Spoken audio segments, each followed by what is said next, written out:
6 months after the Liberation campaign began, the galactic hegemony was falling apart. Fleet Admiral Jun Seo stood in the Human Command Center, reading reports that would have seemed impossible a year ago. Half the galaxy was now free from hegemony control and more worlds were declaring independence every day. "Sir, we're getting distress calls from 3 more systems," reported his aide, Lieutenant Minho. "The local hegemony forces are abandoning their posts without a fight." Jun Seo nodded grimly. "The alien forces know they can't win against us, but that's what worries me. Desperate enemies do desperate things." Dr. Hei-Wan, the specialist in alien psychology, had been studying captured hegemony communications for weeks. What she found made her very afraid. She hurried to Jun Seo's office with her latest discovery. "Admiral, you need to see this immediately," she said, her voice tight with worry. "I've been monitoring communications from the hegemony's core worlds.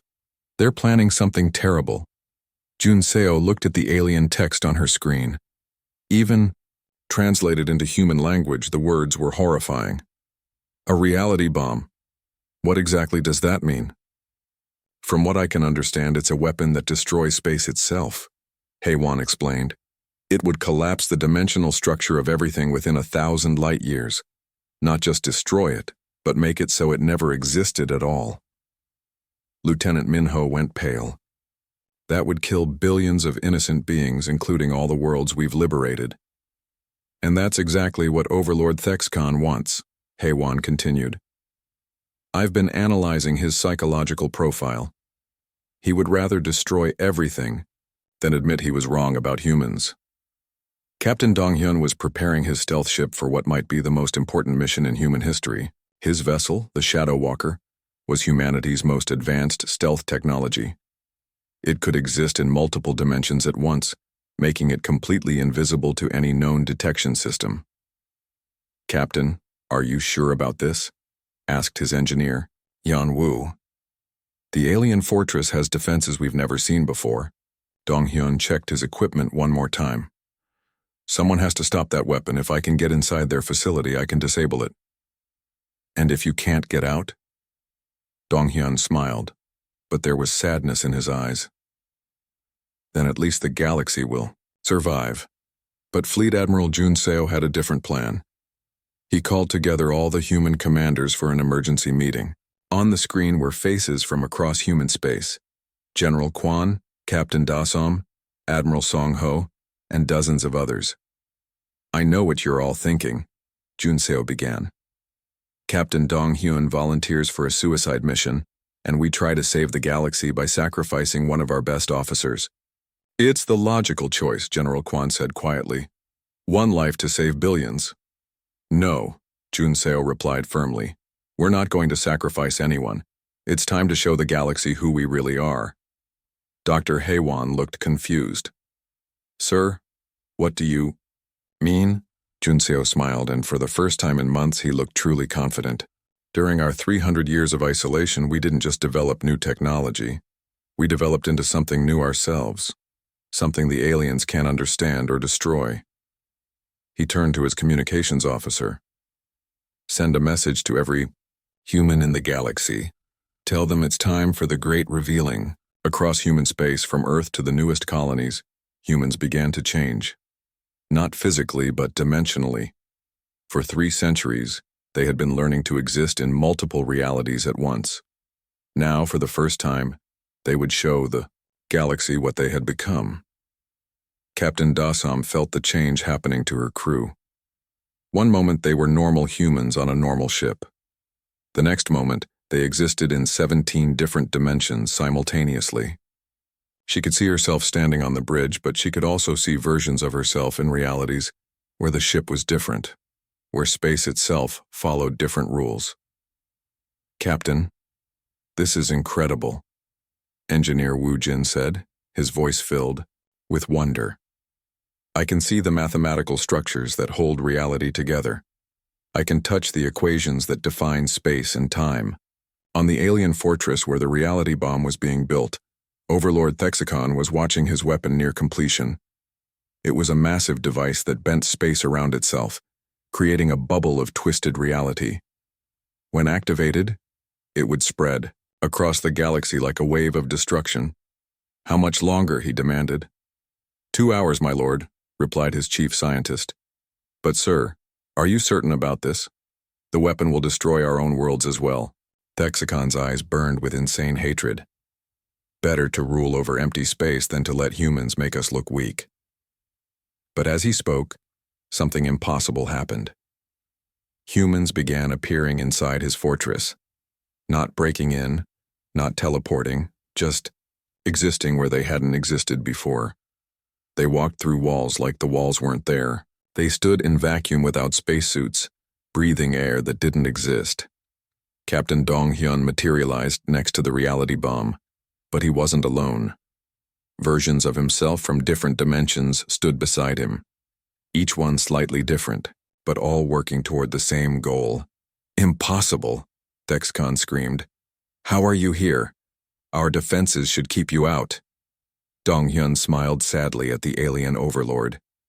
Your defenses exist in only one dimension. We exist in all of them. The alien guards fired their weapons at the humans, but the energy beams passed right through them. The humans were there and not there at the same time. Real enough to touch the controls, but untouchable by alien weapons. Dr. Haewon's voice reached every human in the galaxy through their dimensional connection. The weapon is powering up. They're going to activate it in 1 hour. Let them, Fleet Admiral Jun Seo replied calmly. Everyone, prepare for phase shift. Across the galaxy, every human began to move into parallel dimensions. They didn't disappear from their current reality, but they became anchored in countless other realities as well. If one dimension was destroyed, they would still exist in all the others. The aliens watched in terror as humans became something beyond their understanding. These weren't just advanced beings with better technology. These were creatures who had learned to exist beyond the normal rules of space and time. Overlord Thexcon activated the reality bomb with shaking hands. The weapon fired, sending a wave of destruction across the galaxy that should have erased everything in its path. Planets, stars, and even the structure of space itself began to collapse. But the humans simply stepped sideways into dimensions where the weapon didn't exist. They watched the wave of destruction pass through the reality they had been in, then stepped back when it was gone. Everything the humans cared about, all the freed worlds and innocent beings, had been moved to safety in parallel realities.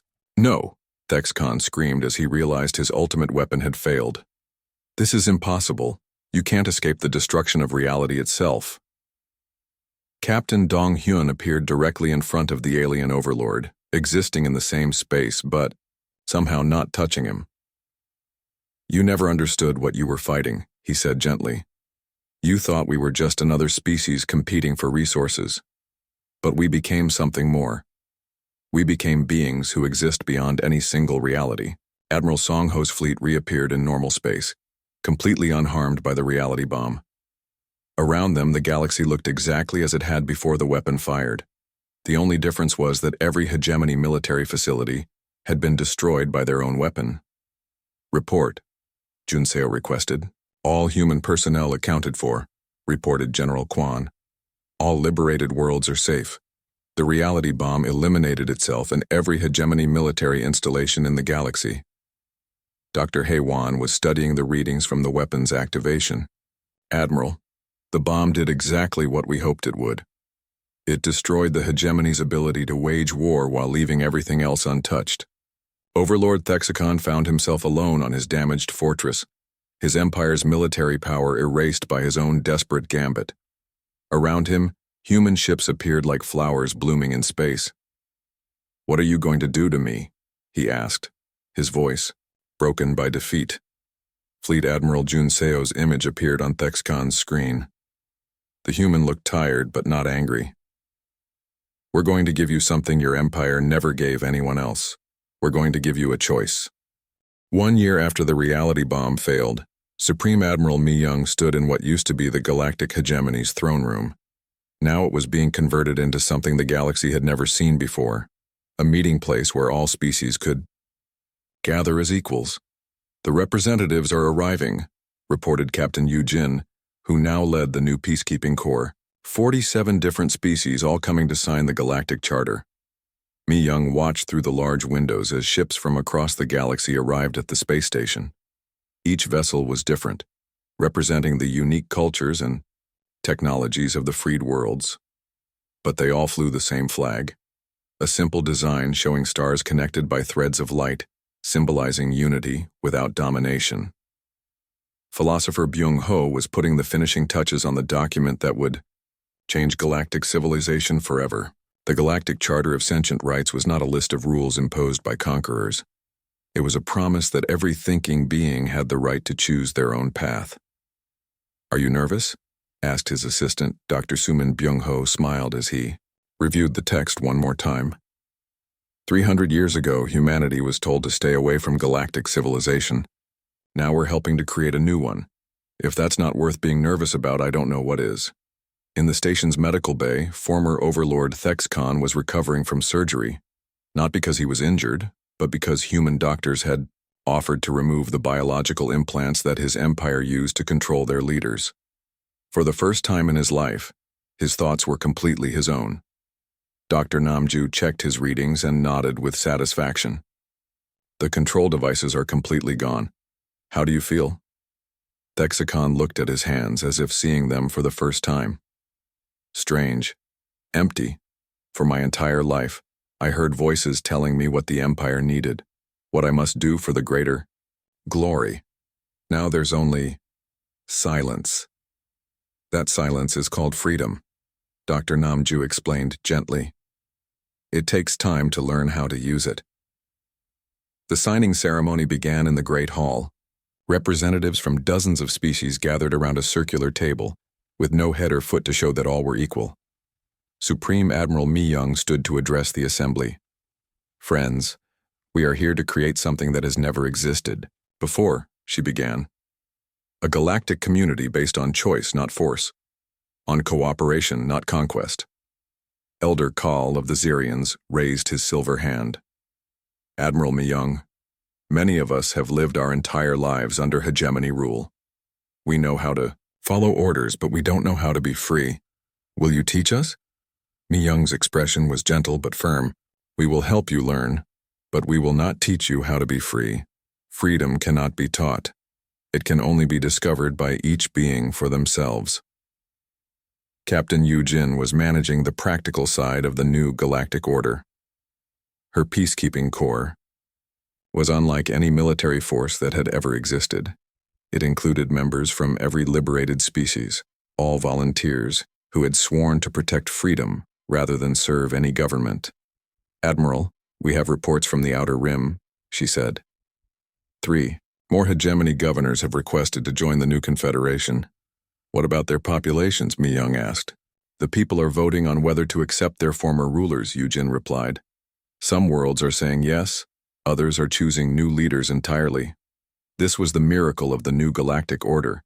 Instead of humans imposing their will on everyone else, they had created a system where each world could choose its own path.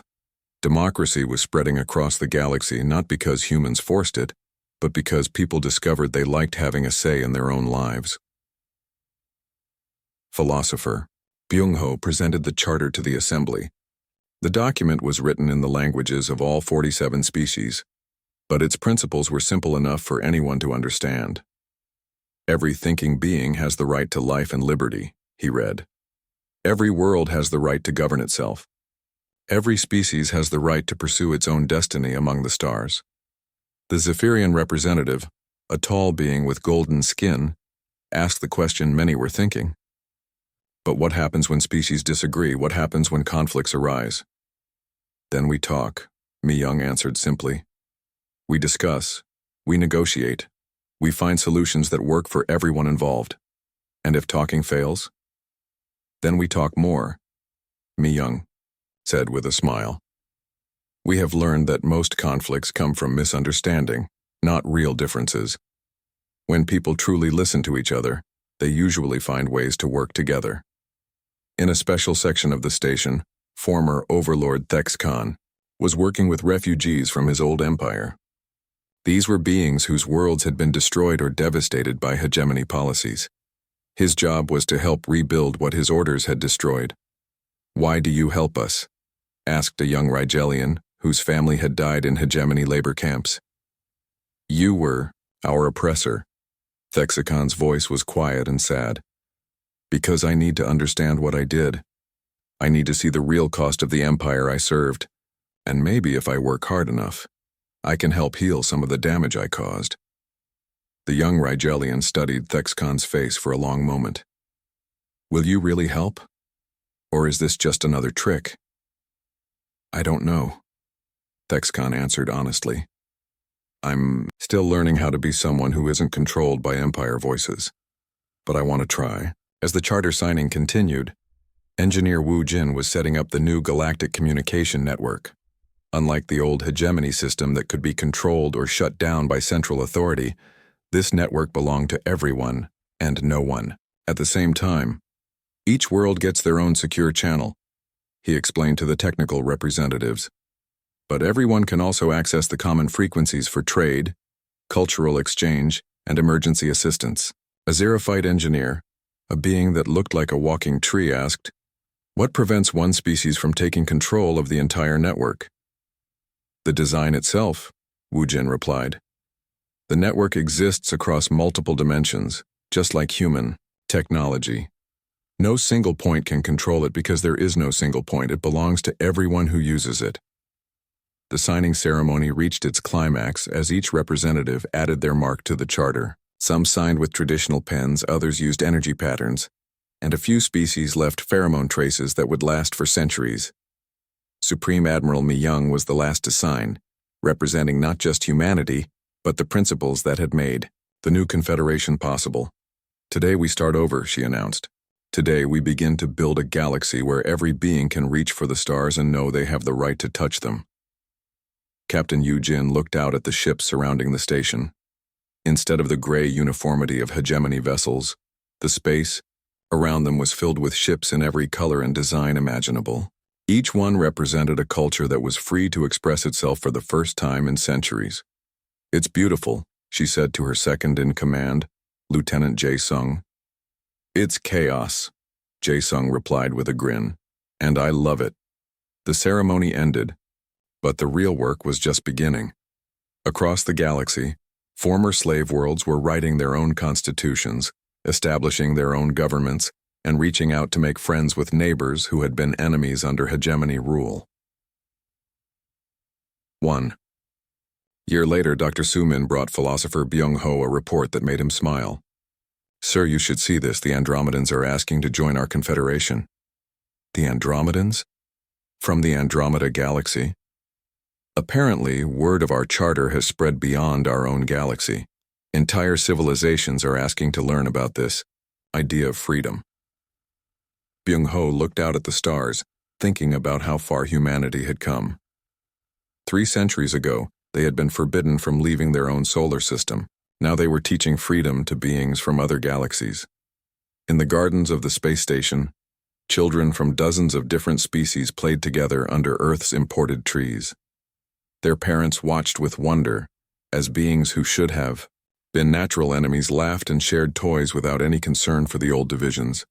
Former Overlord Thexacon sat on a bench nearby, watching the children play. A small xerophyte child, one whose family he had once oppressed, brought him a flower she had picked. "Thank you," he said softly, accepting the gift with hands that shook slightly. The child smiled at him with the pure trust that only the very young possess. "You look sad. Flowers make people happy." As Thexacon held the small flower, he finally understood what he had lost by serving an empire built on fear and control. He had missed the simple joy of a child offering a gift to a stranger, the basic happiness of beings choosing to be kind to each other. Supreme Admiral Mi Young stood in her office, reading the latest reports from across the Confederation. New worlds were joining every month. Scientific discoveries were being shared freely. Art and music from hundreds of cultures were spreading throughout the galaxy. "Admiral," Captain Yu Jin announced, "we're receiving a message from the far rim. A species called the Wanderers wants to meet with us." "The Wanderers?" According to their message, They've been traveling between galaxies for millions of years. They've never seen anything like our Confederation before. Mi Young smiled.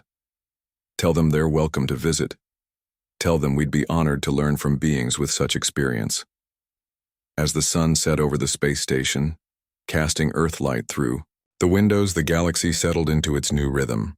It was not perfect. Captain Lee Taemin walked through the long halls of Station Harmony. His dark blue uniform was clean and simple. No weapons hung from his belt. No medals covered his chest. He carried only a small tablet and a warm smile that had helped end 3 wars. The station was huge. It floated in space between 12 different star systems. Ships from hundreds of worlds came here every day. Some looked like giant flowers made of metal. Others were long and thin like silver snakes. A few were just balls of light that somehow carried people inside them. Lee Taemin had seen them all. For 20 years, he had worked here as Earth's top diplomat. People called him the Peacemaker. He did not like the name, but he understood why they used it. Captain Lee, a voice called out behind him. He turned to see Dr. Park Sora hurrying down the hall. Her medical uniform was white with small red crosses on the sleeves. She looked tired. She always looked tired these days. Sora, he said with a gentle nod. How are the refugees from the Kappa system? Her face grew sad. Better now. The lung plague almost killed them all, but our medicine worked. 3,000 families will go home next week. Lee Taemin felt proud but also heavy inside. This was their life now. They fixed problems. They healed the sick. They stopped wars before they started. 200 years ago, humans had been different. Much different. They walked together toward the main meeting room. Other diplomats nodded as they passed. A tall being with 4 arms waved at Dr. Park. She had saved his people from a disease that turned their blood to acid. The council meeting starts soon, Lee Taemin said. Ambassador Kim thinks the vote will be close. Which vote? Dr. Park asked. The new trade rules. The Vrak Empire wants to change how we share resources. Dr. Park stopped walking. The Vrak again? They have been making a lot of demands lately. Lee Taemin nodded. The Vrak were a problem that kept growing. They were strong and warlike. Their ships looked like giant metal spiders with too many legs. They had joined the Galactic Council only 50 years ago, but they already controlled 12 star systems. Ambassador Kim will handle it, Lee Taemin said. He always does. They entered the great meeting hall. The ceiling was so high that small clouds formed near the top. Seats filled the curved walls in long rows. Each seat was built for a different type of being. Some were pools of water. Others were made of crystal that sang when touched. At the center sat Ambassador Kim Woo-jin. He was older than Lee Taemin, with gray hair and kind eyes. His voice was soft, but when he spoke, everyone listened. He had stopped the War of the Seven Suns by talking for 60 straight hours.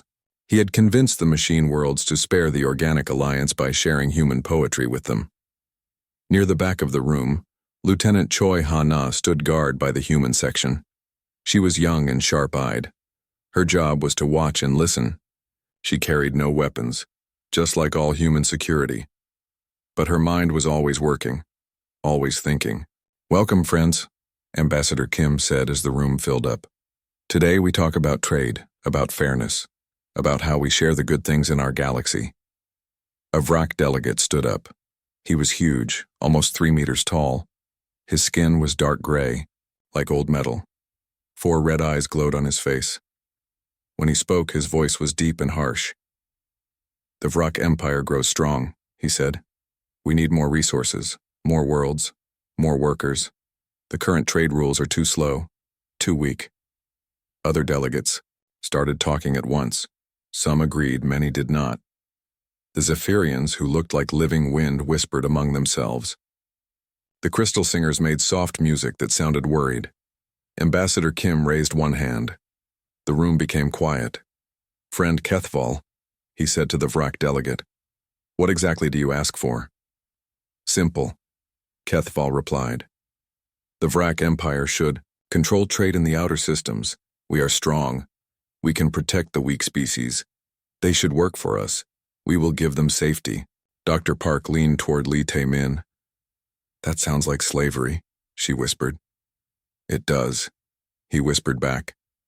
Lieutenant Choi Hana moved closer to hear better. She had been studying Vrak communications for months. Something was wrong. The Vrak were not just asking for trade rights. They were positioning their fleets near weak systems. Their ships carried far more weapons than needed for trade protection. Ambassador Kim smiled his gentle smile. Safety is important, but freedom is also important. Perhaps we can find a way that gives both. For the next 4 hours they talked. Ambassador Kim suggested compromise after compromise. The Vrak delegate agreed to some things, but demanded others. Slowly, carefully, Kim built a deal that gave the Vrak some of what they wanted without hurting the smaller species. This was how humans worked now. They found the middle path. They made everyone a little happy instead of making anyone very angry. It had kept peace in the galaxy for decades, but Lieutenant Choi Hana was not happy. During a break, she walked to the communication room.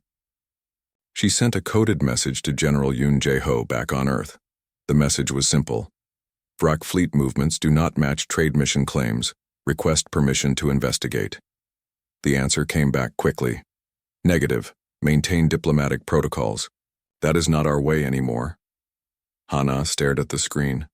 Not our way anymore. Those words appeared in many human military reports these days. They were a reminder of what humans used to be, what they had chosen to stop being. She walked back to the meeting hall.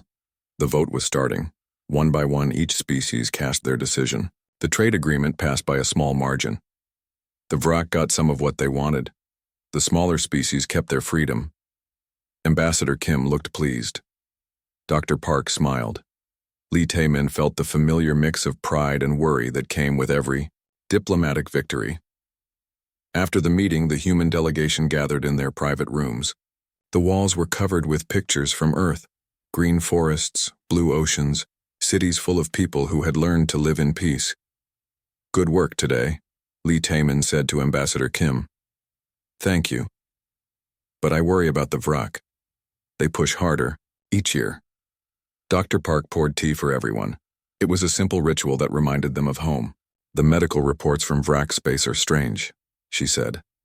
They request a lot of combat medicine, healing supplies for battle wounds. Why do they need so much if they are at peace? Lieutenant Choi Hana looked up from her datapad. May I speak freely? Always, Ambassador Kim said. The Vrak are preparing for war. Their fleet movements, their resource demands, their medical requests.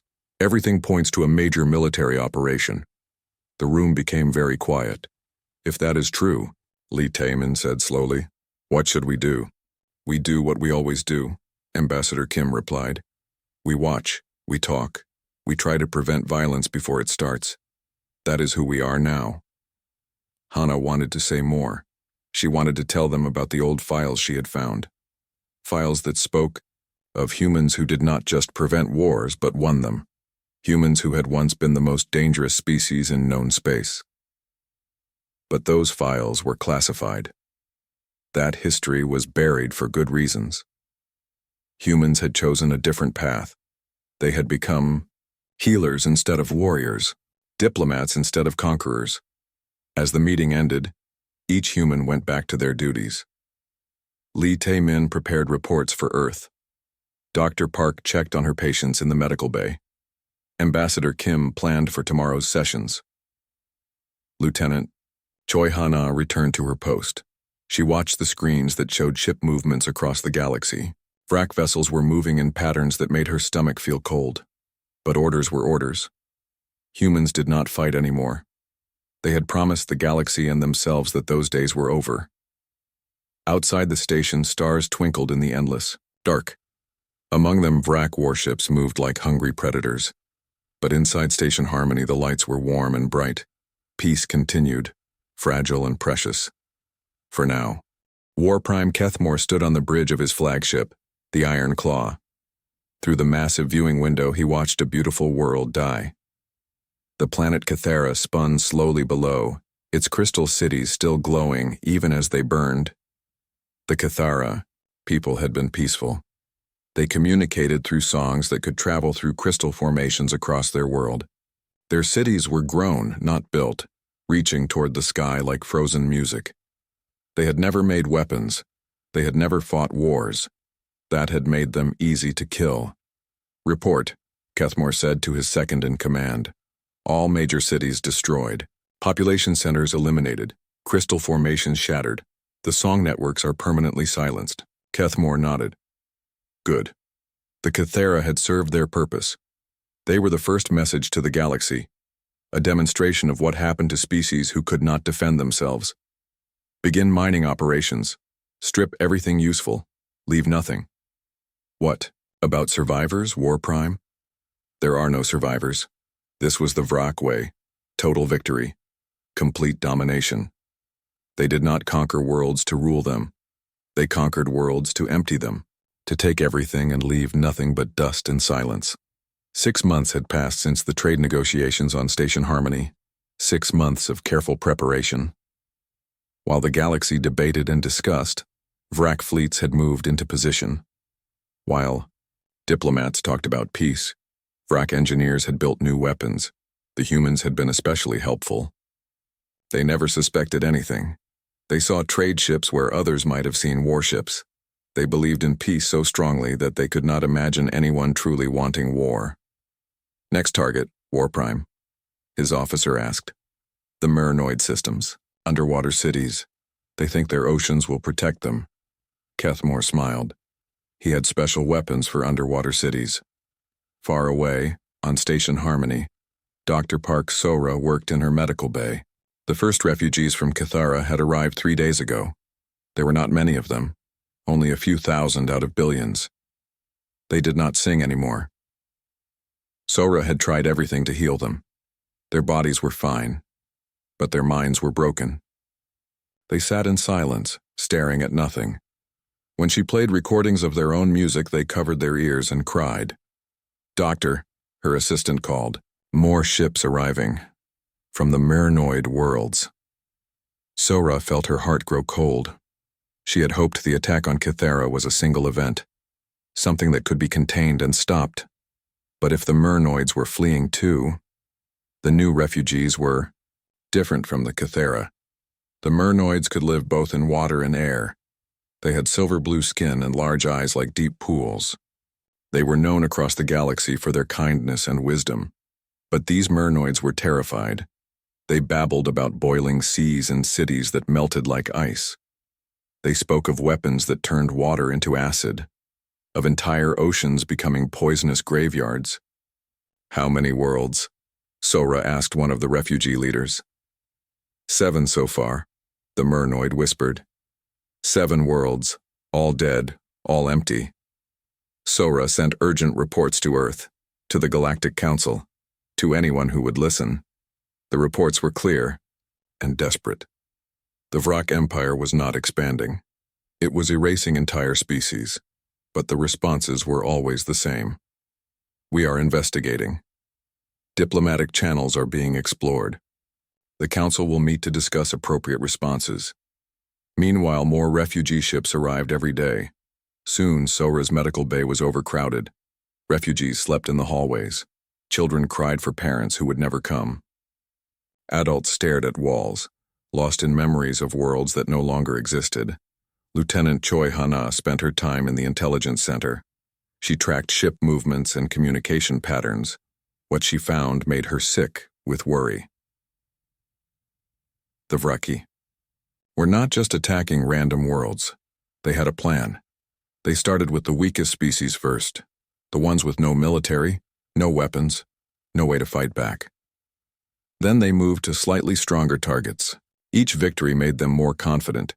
She created detailed reports, maps of Vrak fleet positions, predictions of their next targets, evidence of their true intentions. She sent everything to General Yoon Jae-ho on Earth. His response was always the same. "Maintain observation protocols. Do not engage.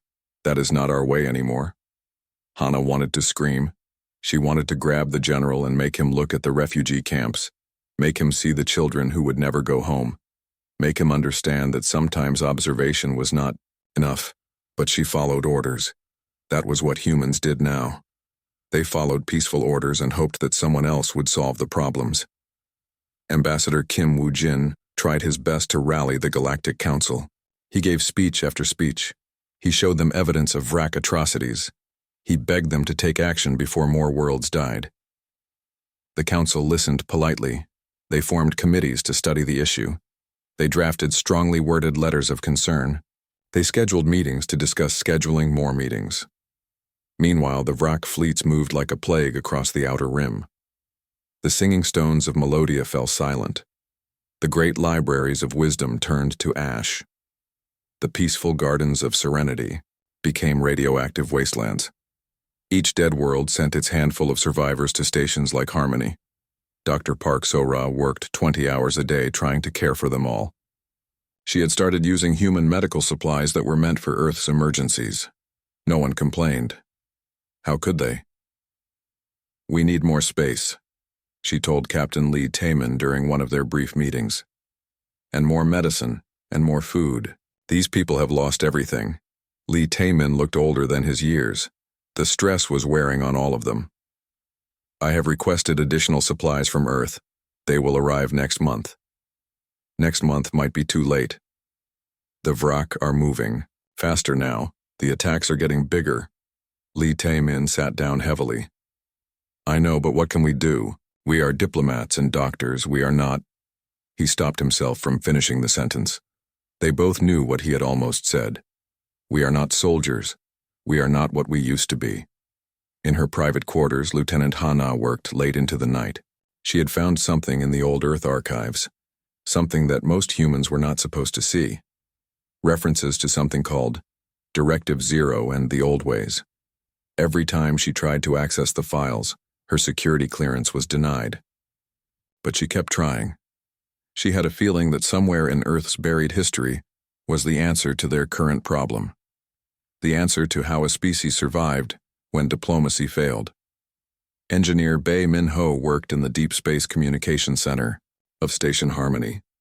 His job was to maintain the quantum relay networks that let different species talk to each other across vast distances. It was quiet work, technical work, the kind of job that let him think while his hands stayed busy. Lately, he had been thinking about patterns, about how the communication networks were built, about why Earth had been so eager to help design the galaxy's communication systems 200 years ago. He had found some very old design files, plans that showed hidden pathways in the quantum relays, backdoors that would let someone listen to any conversation, watch any data transfer, monitor any fleet movement. It was brilliant, really. For 2 centuries, humanity had been helping other species build their communication networks. And for 2 centuries, humanity had been able to see and hear everything that happened in galactic space. But why? Why would a peaceful species need such capability? Min-ho was beginning to suspect that the answer was not what anyone wanted to hear. On the bridge of the Iron Claw, War Prime Kethmore studied star charts. His campaign was going perfectly. 17 worlds had fallen. Billions of beings had been eliminated. Soon he would be ready for the next phase of his plan, the strong species, the ones with actual military forces. After that, there would be only one target left: the humans. Kethmore almost felt sorry for them. They were so peaceful, so trusting, so completely unprepared for what was coming. The intelligence report said they had no military worth mentioning. Their ships were designed for exploration and healing, not fighting.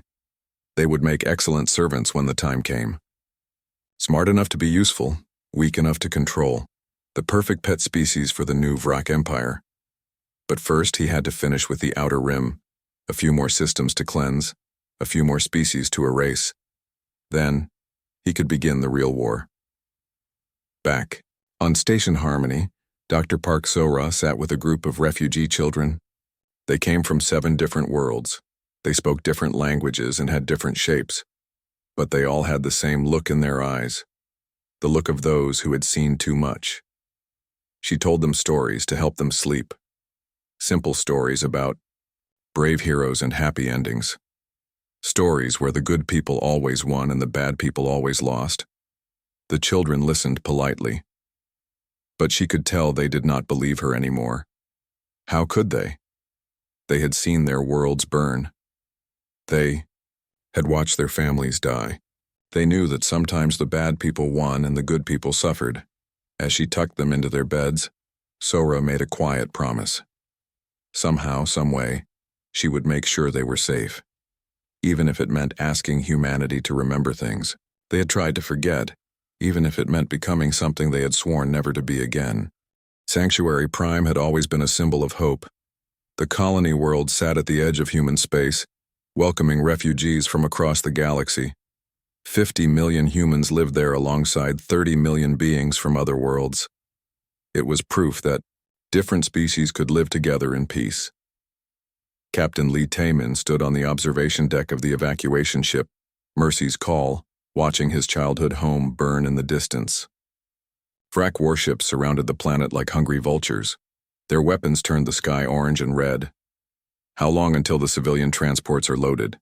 he asked his communication officer. 6 more hours, Captain. Maybe 7. Lee Taemin felt sick. 6 hours might as well be 6 years. The Wrack would not wait. They never waited. Down on the planet's surface, Dr. Park Sora worked in the emergency medical center. The building shook every few minutes as Wrack weapons hit nearby targets. She had refused 3 direct orders to evacuate. How could she leave when there were still patients who could not move? "Doctor, we have to go," her assistant said. "The transport leaves in 20 minutes. Take the mobile patients," Sora replied, without looking up from her surgery. "I will follow with the others." But they both knew there would be no other transport. This was the last one. Sora had made her choice. She would stay with her patients until the end. The Wrack had not come to conquer Sanctuary Prime. They had come to send a message. For months they had destroyed the weak species on the outer rim. Now they wanted to show the galaxy what happened when someone tried to protect those species. War Prime Kethmore broadcast his message on all frequencies. "See how the humans run. See how their mercy makes them weak. This is what happens to those who shelter the inferior." But the Wrack did not just attack. They made sure the galaxy watched. They captured humans alive and brought them to special ships designed for broadcasting. They tortured them slowly while sending the images to every world in known space. They wanted everyone to see that humans could be broken. General Yoon Jae-ho sat in his command center on Earth, watching the feeds from Sanctuary Prime. His daughter, Corporal Yoon Soo-jin, was down there somewhere. She had volunteered for the evacuation security force against his direct orders. "Sir," his aide said carefully, "the Defense Council is asking for authorization to deploy the fleet." "Negative," the general replied. His voice was steady, but his hands shook. "We maintain defensive posture only. Those are our orders." "But, sir, your daughter—" "Those are our orders," the general repeated. On his desk lay a sealed folder marked Directive 0, Eyes Only. He had never opened it. No human military commander had opened such a folder in over 200 years. But he knew what was inside.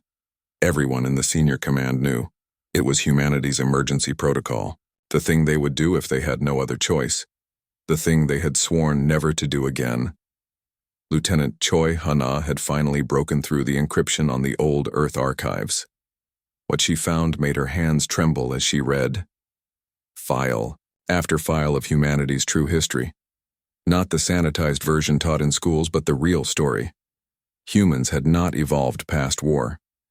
They had become so good at it that they terrified themselves.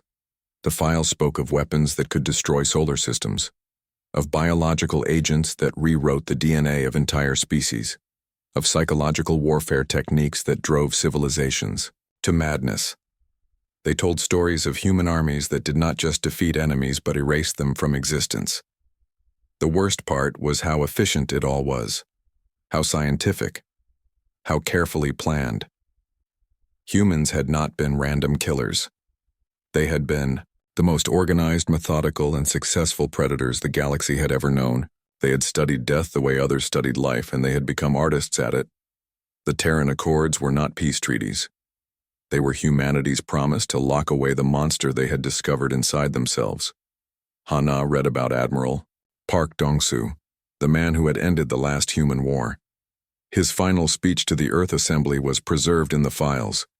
"We have looked into the darkness we carry, and we have seen what we are capable of. Never again. We must never again unleash what we have learned to do." 200 years later, Hana finally understood what he meant. She was still reading when the emergency alert came through. Sanctuary Prime had fallen. The evacuation was incomplete.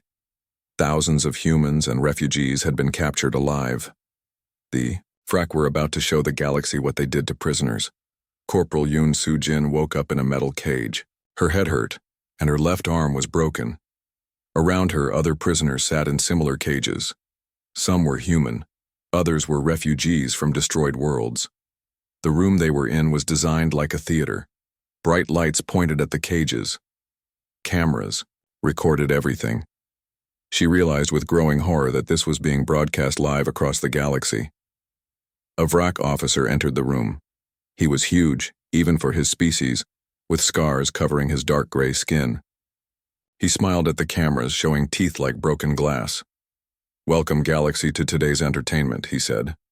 "Watch as we demonstrate the weakness of those who choose mercy over strength." He walked to the first cage. Inside was an elderly, human woman, a teacher from the refugee camps. She looked up at him with dignity, showing no fear. The Vrak officer opened the cage and dragged her out. What happened next was broadcast to every world in known space. The Vrak wanted everyone to see. They wanted the galaxy to understand that kindness was weakness, that mercy was foolishness, that only the strong deserved to survive. Soo-jin closed her eyes, but she could not close her ears. On Earth, General Yoon Jae-ho watched his daughter's capture on the main screen. The Vrak had made sure to identify her specially. They knew exactly whose child she was. "Sir," his aide whispered. "The sealed orders." The general looked at the folder on his desk. Directive 0. The thing humans had sworn never to use. The thing they had built their entire peaceful civilization to avoid. "Those are not our orders," he said quietly. "We are not that species anymore." But even as he said it, he felt something changing inside him. Something cold and old and patient, stirring after 2 centuries of sleep. Captain Lee Taemin received the transmission 3 hours later. By then, the Vrak had finished their demonstration. The cameras had recorded everything. The galaxy had seen exactly what happened to those who opposed the Vrak Empire. He sat alone in his cabin, staring at the message from Earth. "Maintain evacuation protocols. Do not escalate. Repeat, do not escalate." Outside his window, the ruins of Sanctuary Prime glowed in the dark.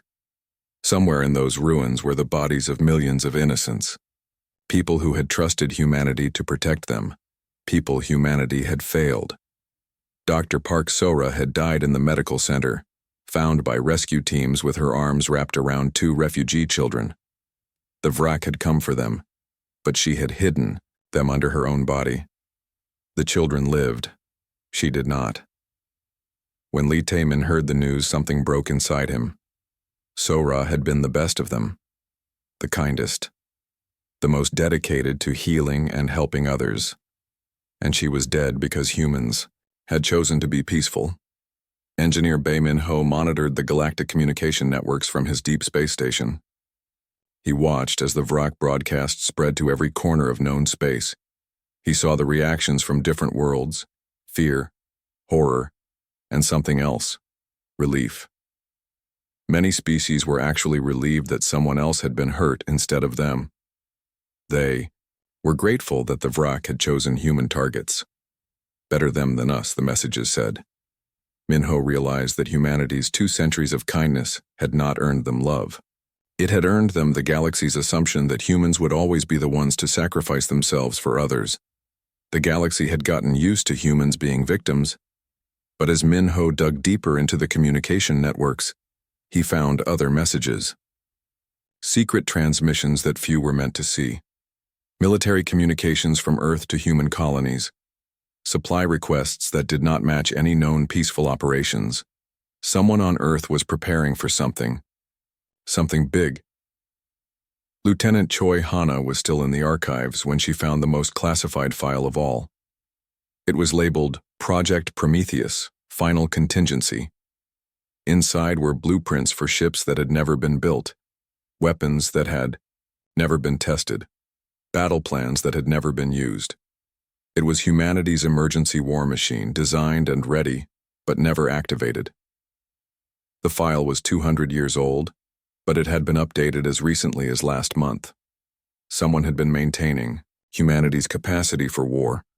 Even while the species publicly embraced peace, someone had been watching and waiting and keeping the old knowledge alive. The file contained one final document, a list of authorization codes, ways to activate the contingency plans, ways to wake up the thing humanity had been keeping asleep. The top of the list was a single name, General Yoon Jae-ho. Hana realized that the general had not been following orders to stay peaceful. He had been giving those orders. The command structure went deeper than anyone knew.